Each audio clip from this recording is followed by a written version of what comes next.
Masa beliau sangat sulit, nabung bertahun-tahun untuk berangkat haji. Ketika berangkat haji, di tengah perjalanan beliau melihat seorang perempuan yang lagi menyeret kambing. Kambing tersebut sudah menjadi bangkai, seret, dibelah sama beliau, dibelah, dipotong-potong, diambil dagingnya. Kata Imam Abdul Mubarak, "Wahai ibu, apa yang akan kau lakukan?"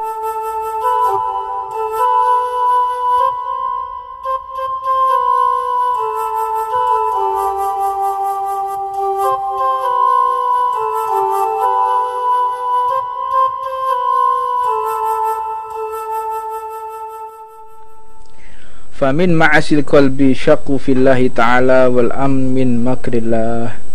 Tahukah kalian kemaksiatan yang tersembunyi itu manakala dia merasa Allah itu ada atau tidak ada. Ini definisinya sangat luas. Bisa jadi dikatakan Allah ada atau tidak ada itu yaitu syak fillah, ragu-ragu atas kekuasaan Allah, seolah-olah Allah tidak mampu apa yang bisa dia perbuat untuk dirinya, seolah-olah Allah itu tidak bisa membalas apa yang terjadi pada dirinya. Sakfillah. Kalau kita ingin tahu kita ragu atau tidak atas Allah terhadap kita, maka lihatlah kita lebih nyaman mana, uang kita berada di rumah atau berada di amal jariah. Kalau kita ingin tahu kita lebih merasa nyaman mana, uang kita berada di kantong, di bank, di rekening, atau uang kita berada di kantong-kantongnya orang fakir miskin. Lebih percaya mana kita?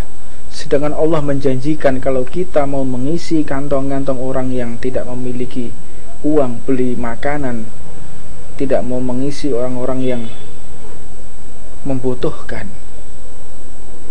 maka rezeki kita akan sampai di situ.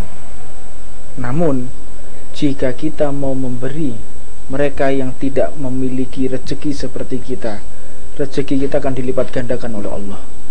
Bahkan Nabiullah Ibrahim, beliau bersusah payah membangun Ka'bah, Baitullah, Ka'bah yang saat ini masih berfungsi sebagai kiblat umat Islam seluruh dunia. Betapa besar amal jariah Nabiullah Ibrahim, besar. Jadi tempat berkumpulnya umat Islam mengadu kepada Allah, jadi tempat berkumpulnya umat Islam untuk bertawajuh kepada Allah. Di situ ada Hajar Aswad, multazam, tempat yang mustajabah yang telah dibangun oleh Nabiullah Ibrahim, menjadi kiblat setiap manusia yang ada di sana. Bahkan dikatakan barang siapa sholat di Masjidil Haram, 1 rakaat seperti 100.000 rakaat. Dan semua amaliyah itu kembali kepada Nabiullah Ibrahim, karena Nabiullah Ibrahim yang membuat Ka'bah. Betapa besar kedudukan Nabiullah Ibrahim, betapa besar amaliyah Nabiullah Ibrahim, jariahnya besar. Namun ketika Nabiullah Ibrahim selesai membuat Ka'bah, selesai membangun Ka'bah, Allah berfirman, apa yang dikatakan oleh Allah? Wahai Ibrahim, amaliyahmu, jariahmu membangun Ka'bah tidak sebanding besarnya dibandingkan orang-orang yang mengisi kantong fakir miskin atau mengisi perut orang-orang yang lagi kelaparan. Satu suap yang kita berikan kepada fakir miskin ini lebih afdol, lebih mulia, lebih agung daripada Nabiullah Ibrahim ketika membangun Ka'bah. Kita bisa pikirkan, kita bisa pikirkan, kita bisa renungkan betapa banyak seseorang yang menyalahi aturan, menggampangkan, bahwa kadang-kadang mereka yang beribadah ke Mekah, ibadah umroh, Seringkali mereka berangkat haji tiap tahun.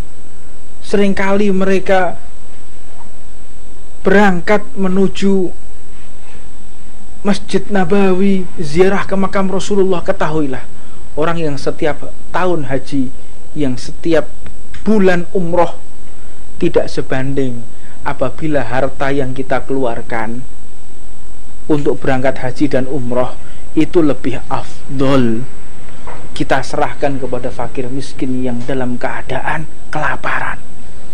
Sebagaimana cerita Al-Imam Ibnul Mubarak radhiyallahu ta'ala anhu wa nafa'anallahu bi'ulumih. Al-Imam Ibnul Mubarak ketika beliau berhasrat ingin berangkat haji, pada masa itu sangat sulit orang berangkat haji, nggak seperti saat ini. Kita bersyukur ya di Indonesia ini, haji termurah di dunia itu di Indonesia. Tidak ada haji yang lebih murah melebihi Indonesia. Beruntung kita. Kenapa? Coba dihitung ya. Coba dihitung, menyinggung sedikit, menyimpang dari pembahasan kita. Di sana 40 hari. Setiap hari makan 3 kali. Ada fasilitas travel antar jemput. Belum lagi nanti ada living cost 1.500 real. Semua itu hanya 38 juta. Masih dapat ongkos uang kembali 6 juta. Total 32 juta. Hidup 40 hari di hotel, dibiayai, ada pemandu. Ini kadang-kadang orang masih menyalahkan pemerintah. Kita ini orang yang paling senang menyalahkan orang lain, yang paling senang membuka aib orang lain. Itu sifat kita, jeleknya kita di situ. Kalau ada orang yang jelek, wah, kita semangat untuk membuka aibnya. Kalau ada orang yang salah, wah, kita benar-benar semangat untuk menyebarkannya. Fal'iyadubillah min dalik. Jadilah kita penyejuk di antara umat. Jadilah kita orang yang menutup aib sesama. Jangan kita berhasrat seperti kaum kafir yang tidak mengenal Allah dan Nabi Muhammad. Mereka berhasrat membuka aib saudaranya. Mereka berhasrat untuk menggunjing orang lain. Fal'iyadubillah min dalik. Kembali kepada Imam Ibnul Mubarak ya.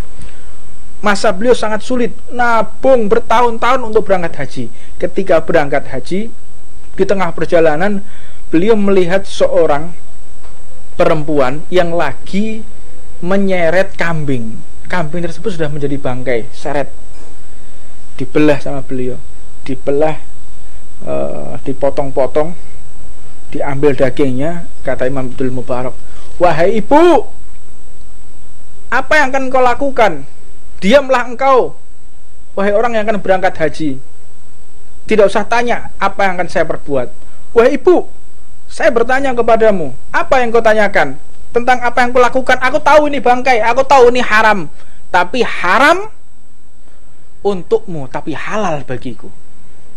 Haram untukmu, halal bagiku, kata si ibu ini. Kenapa bisa seperti itu? Saya memiliki anak-anak yatim, seorang sayyid, cucu Rasulullah, yang dalam keadaan kelaparan. Aku sebagai ibunya harus mengisi perut mereka. Agama kita ini adalah agama yang memprioritaskan, mengutamakan hifdzun nafas. Agama ini agama yang memprioritaskan untuk penyelamatan jiwa. Penyelamatan jiwa, humanity. Ini agama-agama yang humanis. Misi tujuan Rasulullah penyelamatan. Penyelamatan di dunia maupun nanti tujuan utama penyelamatan di akhirat. Hifdzun nafas agama ini. Jangan kita salah paham mengedepankan aturan sehingga membahayakan nyawa. Ini bukan ajaran Islam yang semacam itu. Untuknya saya akan ungkap semua. Kisah Imam Ibnul Mubarak ini, ibu ini mengatakan, haram untukmu, halal untukku, karena kami memiliki putra-putra seorang sayyid yang dalam keadaan lapar. Kelaparan kami ini maka menjadi halal. Agama ini menyarankan, agama ini mengatur bahwa bangkai itu hukumnya haram, anjing itu hukumnya haram, babi itu hukumnya haram. Namun jika untuk menyelamatkan nyawa, bisa menjadikan mati apabila tidak dikonsumsi, agama ini menghalalkan. Ini penting dicatat. Ini agama untuk penyelamatan jiwa, bukan cuma menegakkan aturan, cuma beribadah. Sholat itu adalah tidak ada. Sholat itu tidak ada amaliyah yang setinggi sholat. Awalu ma yuhassabu bil abdu as-sholah. Pertama kali pertanyaan di alam kubur itu adalah sholat. Tidak ada yang lebih afdol daripada sholat.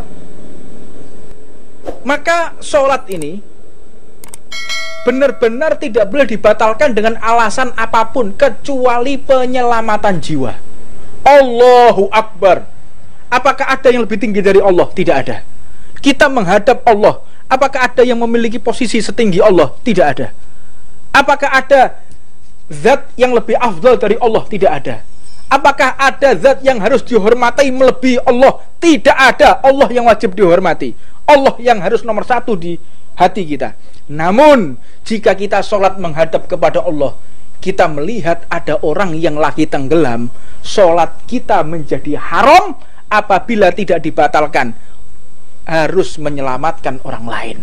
Agama ini seperti itu. Ini agama-agama yang mengajarkan hifdun nafas. Saya ulangi lagi, mengajarkan keselamatan. Maka kita melihat ya, saya melanjutkan apa yang dikatakan Ibnul Mubarak. Maka Ibnul Mubarak pun mengatakan, wahai ibu, tinggalkan barang tersebut, aku berikan hartaku untukmu, aku gagal haji. Akhirnya beliau pun kembali ke rumahnya. Maka ketika sampai di rumah, setelah 6 bulan kemudian teman-temannya pada pulang, beliau berkunjung. Haji mabrur, wa sa'yan mashkur, wa tijaratan lan tabur, wa anta kadzalik. Dan engkau juga. Loh, kok bisa aku juga? Iya, engkau dan aku kan waktu itu kan tawaf bareng. Loh, kok bisa tawaf? Saya nggak berangkat. Oh, kamu jangan bohong, kita tawaf bareng. Ibnul Mubarak pun pergi ke tempat temannya yang lain, memberikan selamat, haji mabrur, wa sa'yan maskur, wa tijaratan lan tabur. Mudah-mudahan kau diberkahi oleh Allah, hajinya dimakburkan oleh Allah, dimabrurkan oleh Allah. Wa anta kadzalik, dan kau juga. Kamu jangan aneh-aneh, saya ini nggak berangkat haji. Kamu bagaimana? Kita ini wukuf di Arafah bareng. Kaget Ibnul Mubarak. Tadi mengatakan tawaf bareng saya, ini wukuf di Arafah. Jalan lagi. Sampai akhirnya beliau ke teman yang lain mengatakan, itu juga haji mabrur, wa sa'yan maskur, wa tijaratan lan tabur. Mudah-mudahan hajimu dikabulkan oleh Allah. Wa anta kadzalik, kata temannya. Loh, saya nggak berangkat haji, kamu jangan aneh-aneh, kita limpar jumroh bareng kok. Semakin bergetar hati Imam Ibnul Mubarak. Saya nggak berangkat, tapi mereka mengatakan aku bersama mereka. Malamnya beliau berpikir, ya Allah, mereka kok aneh begini ya. Malamnya beliau mendengarkan zat yang menciptakannya mengatakan, jangan ragu wahai hambaku, sesungguhnya apa yang kau perbuat aku saksikan. Engkau menolong Duriyah, kekasihku Nabi Muhammad. Engkau menolong anak-anak yatim yang kelaparan, aku saksikan. Dan sebagai gantinya, aku wujudkan satu malaikat yang menyerupai dirimu, wajah seperti wajahmu, dan haji umroh sepanjang tahun, sepanjang waktu aku gantikan sebagai dirimu, dan sampai hari kiamat tidak akan aku akhiri. Maknanya apa? Agama ini hifdun nafas. Kalau seandainya Imam Ibnul Mubarak tetap bersikukuh menunaikan kewajibannya di hadapan Allah, mana dapat penghormatan yang lebih dari Allah? Nggak dapat. Tapi Imam Ibnul Mubarak mengedepankan hifdun nafas, mengedepankan penyelamatan jiwa, maka mendapatkan kedudukan di hadapan Allah dengan apa? Diserupakan malaikat berbentuk Imam Ibnul Mubarak yang haji setiap tahun, umroh setiap saat, dengan wujud jasadnya, wajahnya seperti Imam Ibnul Mubarak, yaitu malaikatnya Allah. Pilih mana kita? Makanya amaliyah agama ini amaliyah hifdun nafas, penyelamatan jiwa, humanity, humanis. kita jangan konyol beribadah setiap bulan berangkat umroh tapi tetangga kita kelaparan. Haram umroh kita. Haji yang wajib menjadi tidak wajib. Hajjul baiti man istata'a ilaihi sabila. Haji itu hukumnya wajib. Namun apabila kita haji, keluarga kita kelaparan, anak-anak kita terlantar, maka haji menjadi tidak wajib. Agama ini agama hifdun nafas, penyelamatan jiwa. Lebih afdal harta kita digunakan untuk mengisi perut orang-orang yang kosong daripada kita berangkat haji dan umroh, daripada melaksanakan kewajiban, apalagi melaksanakan ibadah sunnah.